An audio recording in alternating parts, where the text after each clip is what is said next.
오늘 주님께서 주신 말씀은 시편 136편의 말씀입니다. 시편 136편의 말씀을 다 같이 한 목소리로 봉독하시겠습니다. 여호와께 감사하라. 그는 선하시며 그 인자하심이 영원하미로다. 신들 중에 뛰어난 하나님께 감사하라. 그 인자하심이 영원하미로다. 주들 중에 뛰어난 주께 감사하라. 그 인자하심이 영원하미로다. 홀로 큰 기이한 일들을 행하시는 이에게 감사하라. 그 인자하심이 영원하미로다. 지혜로 하늘을 지으신 이에게 감사하라. 그 인자하심이 영원하미로다. 땅을 물 위에 펴신 이에게 감사하라. 그 인자하심이 영원하미로다. 큰 빛들을 지으신 이에게 감사하라. 그 인자하심이 영원하미로다. 해로 낮을 주관하게 하신 이에게 감사하라. 그 인자하심이 영원하미로다. 달과 별들로 밤을 주관하게 하신 이에게 감사하라. 그 인자하심이 영원하미로다. 애굽의 장자를 치신 이에게 감사하라. 그 인자하심이 영원하미로다. 이스라엘을 그들 중에서 인도하여 내신 이에게 감사하라. 그 인자하심이 영원하미로다. 강한 손과 펴신 팔로 인도하여 내신 이에게 감사하라. 그 인자하심이 영원하미로다. 홍해를 가르신 이에게 감사하라. 그 인자하심이 영원하미로다. 이스라엘을 그 가운데로 통과하게 하신 이에게 감사하라. 그 인자하심이 영원하미로다. 바로와 그의 군대를 홍해에 엎드러뜨리고 이에게 감사하라. 그 인자하심이 영원하미로다. 그 백성을 인도하여 광야를 통과하게 하신 이에게 감사하라. 그 인자하심이 영원하미로다. 큰 왕들을 치신 이에게 감사하라. 그 인자하심이 영원하미로다. 유명한 왕들을 죽이신 이에게 감사하라. 그 인자하심이 영원하미로다. 아모리인의 왕 시온을 죽이신 이에게 감사하라. 그 인자하심이 영원하미로다. 바산 왕 옥을 죽이신 이에게 감사하라. 그 인자하심이 영원하미로다. 그들의 땅을 기업으로 주신 이에게 감사하라. 그 인자하심이 영원하미로다. 곧 그 종 이스라엘에게 기업으로 주신 이에게 감사하라. 그 인자하심이 영원하미로다. 우리를 비천한 가운데서 기억해 주신 이에게 감사하라. 그 인자하심이 영원하미로다. 우리를 우리의 대적에게서 건지신 이에게 감사하라. 그 인자하심이 영원하미로다. 모든 육체에게 먹을 것을 주신 이에게 감사하라. 그 인자하심이 영원하미로다. 하늘의 하나님께 감사하라. 그 인자하심이 영원하미로다. 아멘. 다 같이 기도드리시겠습니다. 하나님 아버지 감사합니다. 주님의 음성을 듣고자 저희가 새벽 제단 앞에 모였습니다. 우리 마음의 기도와 묵상이 주님께 연락되기로 합니다. 감사드리며 예수 그리스도의 이름으로 기도드렸습니다. 아멘. 오늘 시편 136편의 말씀은 우리가 그레이트 할렐이라고 하는 주님께 감사하는 시를 대표하고 있습니다. 135장과 136장을 그레이트 할렐이라고 하기도 하고 113편에서 118편을 거기에 포함시키기도 하지만 단 한 편에 그레이트 할렐이라고 하는 위대한 감사의 시를 꼽으라고 한다면 136편을 꼽을 수 있을 만큼 시편 전체를 통해서 1절부터 마지막 절까지 감사로 일관하는 감사의 시입니다. 이것은 우리가 예배 때, 유대인들이 예배 때 불렀던 그런 그 송영의 시인데, 여호와께 감사하라. 그는 선하시며 라고 인도자가 선포하면 성가대 또는 회중이 그 인자하심이 영원하미로다. 키레슬람 하스도라고 하는 말인데, 키레슬람 하스도, 키레슬람 하스도 이렇게 이것을 계속 반복하는 것입니다. 기도문처럼 이것을 다시 반복하면서 주님께 고백을 드리는 그런 시편이죠. 레올람이라고 하는 건 우리가 잘 아는 것처럼 영원하다는 뜻이고, 하스도라는 게 오늘 말씀에 나오는 인자하심이 영원함이로다, 이렇게 인자하심이라고 해석을 했는데 어떤 경우는 신실하심이라고 또 해석하기도 하고, 성실하심으로 해석되기도 합니다. 근데 이 하스도라는 말이 그만큼 이해되기가 좀 어려운 말이죠. 그러니까 주님이 주님의 약속하신 주님의 구원의 뜻을 끝까지 이루어 가신다라고 하는 고백입니다. 영어에 인티그리티하고 아주 비슷한 단어죠. 우리말로 해석하기는 조금 어렵습니다. 정확히 맞는 말을 찾기가 어려운데 성실하심 이런 말이 맞겠죠. 그런데 성실하다는 말은 우리 부지런하다는 뜻으로 주로 많이 쓰기 때문에 정확한 뜻은 아닙니다. 그래서 하스도라고 하는 주님이 하신 그 중간에 뭔가 주님이 이루어 가시는 그 뜻이 분명히 우리가 알지 못할지라도 주님 안에서 주 안에서 주님이 이루어 가시는 그 뜻, 그 신실하게 그 뜻을 이루어 가시는 주님이 계시다는 거죠. 그래서 우리는 그 인자하심이 성실하심이 영원하다고 고백드리는 겁니다. 1절은 여호와께 감사하라 하는 말씀으로 시작하고 있습니다. 수많은 고난 가운데 있었고 많은 어려움을 겪었지만 그 앞에서 마지막에 주님께 드리는 그 고백은 여호와께 감사하라는 거죠. 이 감사라는 뜻 뒤에 나오는 그는 선하시며 그 인자하심이 영원하리로다 앞에다 키가 나옵니다. 키 레올람 하스도 키 토부 이렇게 고백하는 건데 키는 왜냐하면 이런 뜻이죠. 왜냐하면 주님이 선하시고 왜냐하면 주님이 인자하심이 영원하기 때문이라는 겁니다. 주님이 선하시기 때문에 주님께 감사해야 하는데 토부라고 하는 말도 참 어려운 말이죠. 주님이 옳다 그르다 하는 의미가 아니라 선하다고 고백하는 겁니다. 주님이 선하다고 하시는 말씀은 주님이 주님의 뜻 가운데서 신실하게 주님의 행하심을 이루어 가신다라고 하는 고백이죠. 그것을 선하다고 온전하다고 하는 표현이 더 가까울지 모르겠습니다.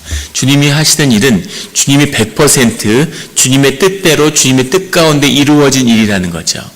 그래서 그 일은 주님 안에서 주님을 향하여 그대로 이루어지는 것이고 완결된 것입니다. 주님을 선하다고 고백하는 거죠. 이것은 선하고 옳고 그르고 악하고 의롭고 이것과는 다른 것입니다. 이 선함이라는 것이 깨질 때 의롭고 악한 문제, 옳고 그름의 문제가 나타나는 거죠. 선악의 문제는 이 주님의 선하심이 토부라는 말이 깨진 뒤에 나타나는 겁니다. 100%의 온전함을 이루는 것, 이것이 주님의 선한 사역이죠. 온전한 인격, 온전한 사역, 온전한 주님의 뜻, 그 뜻을 온전하게 이루어가는 것, 이것이 선한 것입니다. 그래서 주님을 선하시기 때문에 주님께 우리가 감사해야 하는 거죠.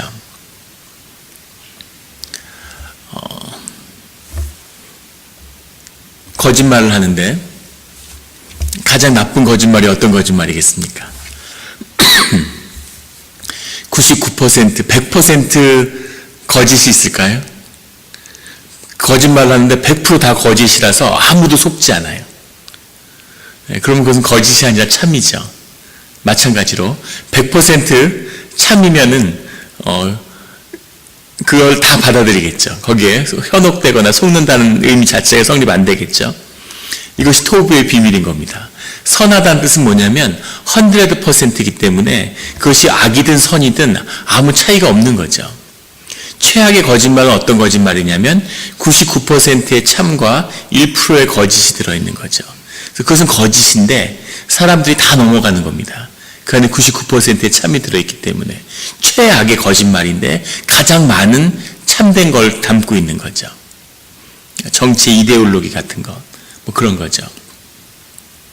반대로 99%의 거짓과 1%의 참을 갖고 있어요. 아무도 속지 않는 겁니다. 거짓이 너무 많아서. 그래서 거짓이지만 악한 역사가 없는 거죠. 가장 거짓을 많이 가지고 있지만 가장 참된 역사를 이루어가는 겁니다. 이것이 온전함이 깨졌을 때 나타나는 일이죠. 그래서 100%였을 때는 선과 악이라는 것이 없는 거죠. 이것이 주님의 임재와 주님의 뜻 안에 있는 깊은 비밀입니다. 키토브라고 하는 이 고백이죠. 그래서 우리는 주님께 감사할 수 있는 거죠. 그 모든 것을 넘어선 겁니다. 우리가 주님의 뜻에서 벗어나면 이것은 옳지 않은 일이고 이것은 서운한 일이고 주님이 어떻게 이런 일을 하실 수가 있지 하지만 주님 안에서는 그 일들이 모두 옳고 선한 일이 되는 거죠. 예전에 장례 예배를 인도하는데 장례 예배를 드리면서 투병 중에 이렇게 아프게 돌아가셨어요. 그러니까는 아버지가 돌아가시니까 그 딸들과 그 부인이 정말 그 통절함 이루 말할 수가 없죠. 그 예배를 인도하는데 주님께 감사하다는 기도를 계속 드렸습니다. 감정이 굉장히 받아들이기가 어렵고 힘드니까 계속 감사하다는 기도를 한 거죠. 근데 같이 갔던 목사님이 그런 얘기를 하세요. 우리가 물론 주님께 감사해야 하는 건 알겠지만 그래도 어떻게 장례 예배에서 우리가 감사하다고 그렇게 기도를 할 수가 있겠냐고, 유족들에게 혹시 상처가 될 수 있지 않겠느냐, 이런 염려인 거죠. 그런데 죽음 앞에선, 사람이 죽음 앞에 서 있는데, 그런데 남은 자들의 마음에 사람을 향한 것이 아니죠. 장례 예배라는 것은 주님을 향한 것인데, 왜 죽음, 그런 비통한 죽음조차도 주님께 감사로 돌려야 하느냐 하는 것은 그 죽음을 주님의 것으로 만들어야 한다는 뜻이 그 안에 들어있는 거죠. 그래야 주님이 그 안에 감사함으로 주님을 초청해야, 그것을 주님의 이름으로 만들어야 주님이 그 사건을 주님의 선한 온전한 것으로 인도하시기 때문입니다. 그래서 인간의 모든 문제는 이 선함, 이 토부가 깨지기 때문에 문제가 일어나는 거죠. 인간의 존재의 문제입니다. 인간이 선악과를 먹었다는 것, 이것이 토부가 깨진 거죠. 선하고 악한 것을 구별하기 시작하는 것, 이것이 온전함이 깨졌다고 하는 바로 그 증거입니다. 주님께 돌아간다는 건 그 온전함을 회복하는 거죠. 그래서 주님께 늘 감사함으로 주님께 우리의 모든 일을 드려야 하는 겁니다. 그래야 주님이 그 일을 우리 가운데 이루시는 거죠. 그 인자하심이 영원하다. 주님의 온전함이 우리 가운데 영원히 이루어가고 있다는 겁니다. 아직 온전하다는 뜻이 아니라 아직 온전하지 않지만 그 온전함 주님이 언젠가 이루어 가신다는 뜻이죠. 이 안에서 사람을 바라본다는 것은 굉장히 중요한 의미가 있습니다. 왜냐하면 주님이 온전함 가운데 우리를 바라보시기 때문이죠. 그래서 주님이 우리를 용납하고 그 뜻을 이루어 가시는 겁니다. 우리가 선하고 의로워지지 않았는데 의롭다 하시는 이유는 우리가 언젠가 주 앞에서 온전함을 이룰 거라는 것을 주님이 그 눈으로 보고 있기 때문이죠. 혼자 된 엄마가 아들을 키우는 겁니다. 그래서 아들에게 모든 걸 걸고 아들을 키우는 거죠. 그래서 아들이 한 7살, 8살 되면 어머니가 아들한테 그렇게 물어봐요. 우리 장군이는 나중에 커서 누구한테 장가를 갈까? 그럼 장군이가 바로 화를 내죠. 나는 절대 장가를 안 가. 나는 평생 엄마하고 살 거야, 이렇게. 그런데 장군이가 나이가 들면 어떻게 됐겠습니까? 장가를 가죠. 장가를 가서 사는데 엄마가 따로 사는 거죠. 애들한테 불편을 주지 않으려고. 엄마가 아무 불편을 주지 않아도 혼자 된 어머니가 살고 있는 것을 장군이가 마음을 불편해한다는 걸 엄마가 알고 불편해해요. 그런데도 어머니는 평생 장군이를 그리워하며 사는 거죠. 어머니의 눈 속에서는 장군이가 7살 때 평생 엄마하고 살겠다고 고백하는 그 모습을 마음에 품고 그 모습으로 아이의 평생을 바라보는 거죠. 반대로 하나님은 하나님 앞에 선, 마지막에 온전하게 하나님 앞에 선 그 모습으로 우리를 바라보시는 겁니다. 그래서 부족하고 넘어지고 한심하지만 항상 좋은 눈으로, 항상 기대하는 마음으로 그 속에서 바라보는 거죠.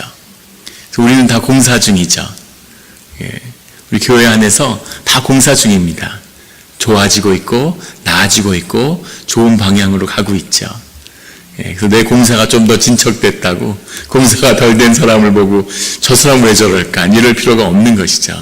다 우리는 공사 중에 있기 때문입니다. 그리고 언젠가는 주 안에서 온전함을 이루겠죠.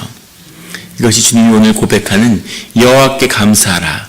그는 선하시며 그 인자하심이 영원하다고 하는 그 고백의 비밀이죠.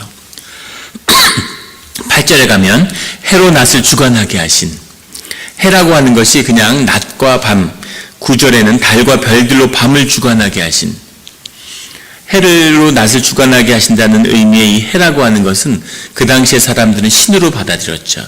이집트의 라라고 하는 신이 태양입니다. 태양이 신의 상징인 거죠. 세상으로 드러난. 그런데 그 신을 하나님이 주관했다고 하는 고백입니다. 지금은 자연스럽게 받아들이지만 그 당시엔 충격적인 고백이죠. 그 고백을 주님께 드리는 거죠.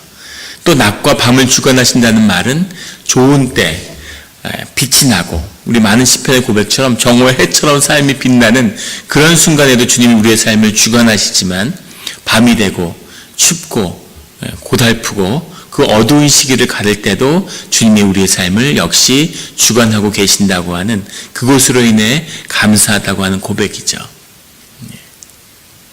너무나 힘든 일을 겪고 너무나 좌절을 해서 주님 그때 왜 나를 지켜주지 않았습니까? 주님 어떻게 제가 주 안에 있는데 이런 일을 겪을 수가 있습니까? 하지만 그 어려움이 정말 어려워지고 정말 힘들어졌을 때는 그래도 주님이 계셔서 얼마나 다행입니까? 라는 고백으로 바뀌게 되는 거죠. 그래서 그 모든 것이 사실은 내 삶의 헛된, 내 삶이 거기에 묶여 있어서 내가 환경에 묶여 있기 때문에 내가 거짓된 삶을 살고 있고 그것이 깨져가는 과정이 결국은 나에게 은혜구나 하는 것을 발견하게 되는 거죠. 내 삶에 이게 없으면, 내 삶에 이게 안 되면 정말 죽을 것 같았는데, 죽을 것 같은 고통, 내가 내 삶의 의미와 가치를 내 조건에다가 어태치했기 때문에 그것이 내 삶이 됐기 때문에 그게 죽으면 내가 죽는 것 같은 거죠. 내 삶의 가치를 돈에다 어태치한 사람은 돈이 내 생명이 되는 겁니다. 돈을 벌면 진짜 내 생명이 자라나고 커지는 거죠. 거기에 사로잡히면 그 기쁨을 말로 할 수 없는 거죠. 사업하는 분 중에 30년 동안 한 번도 휴가를 안 가고 하루도 쉬지 않았다는 분을 본 적이 있어요. 돈을 버는 게 너무 좋으니까 그거보다 더 기쁜 일은 없는 거죠. 그것이 삶의 비밀이죠. 그런데 그 사업이 완전히 무너지고 깨진 다음에야 자기 삶을 찾을 수 있는 거죠. 내가 죽을 것 같은데, 내가 이것만 놓치면 죽을 것 같지만 그것이 다 깨져도 절대 죽지 않습니다. 그것이 인간의 생명과 시몬의 비밀이죠. 그래야 진짜 내 삶을 찾고 그래야 내 삶을 살아가게 되는 거죠. 그래서 우리 이민교회는 희망이 있고 우리가 이민사회에서 많은 삶의 좌절을 경험하지만 그래서 주님의 은혜가 있고 다이스포라에 주님의 인도하시는 깊은 뜻과 사랑이 여기에 있는 것이죠.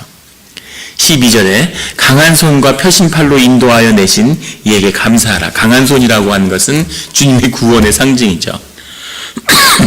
구원의 지속성을 의미하는 겁니다. 주님이 한번 구원하셨지만 계속 구원을 하시고 구원을 이루어간다는 뜻이 이 고백 안에 들어있는 겁니다. 구원이라고 하는 것은 우리의 삶을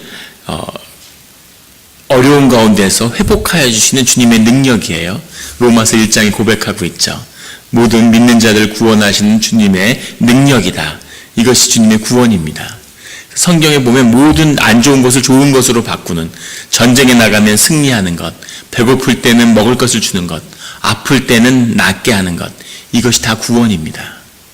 이것을 종교가 타락시키는 거죠. 이것을 종교가 속이는 겁니다. 기독교라는 종교는 우리가 죽은 다음에 구원받는 것이 구원인 것처럼 그렇게 거짓된 복음을 선포하죠. 진정한 구원은 살아서 주님의 생명을 누리는 겁니다. 그것이 공동체의 비밀이고 삶의 비밀이죠. 천국을 살아서 누리는 거예요. 그것의 영원함이 우리 삶 가운데 우리 생명을 붙드는 것, 이것이 구원이죠. 그런데 살아서가 아니라 마치 죽어서 있는 것처럼, 삶의 의미는 아닌 것처럼, 물론 죽어서 구원받는 것이 있죠. 하지만 살아서 구원받아야 하는 겁니다. 복음을 다 뺏어갈 수가 없으니까 절반을 뺏어간 거죠. 이 강한 손, 늘 구원하시는 주님과 함께하는 성도님들이 되시기를 예수 그리스도의 이름으로 축원합니다. 17절부터 21절까지는 광야를 지나서 이스라엘 민족이 아모리의 왕 시혼과 바산의 옥을 죽인 사건에 대한 감사의 고백입니다. 이 사건이 굉장히 이스라엘 사람들에게 중요한 의미를 가졌던 건 가장 이스라엘 민족이 어려웠을 때 주님께 의지해서 광야의 생활을 끝내고 가나안에 들어가면서 거둔 첫 번째 승리이기 때문이죠. 광야를 40년 동안 유랑하고 그 앞에 400년 동안 노예 생활을 하고 희망이 없는 그런 민족인데 주님께 의지하는 법을 광야에서 배운 거죠. 노예 생활을 끊기 위한, 그리고 가나안에 들어가서 가나안에 들어가기 위한 첫 번째 시험의 관문을 주님께 의지하고 그 나가야 하는 관문을 광야에서 매듭짓는, 마치 기말고사를 보는 것처럼 책을 한 권 공부한 다음에 거기서 놀라운 승리를 거뒀어요. 근데 이길 수 없는 싸움이었습니다. 그런데 이긴 거죠. 주님께 의지했기 때문에. 주님이 가나안의 땅을 주시는데 거기서 어떤 삶을 살아가야 하는지를 보여주신 거죠.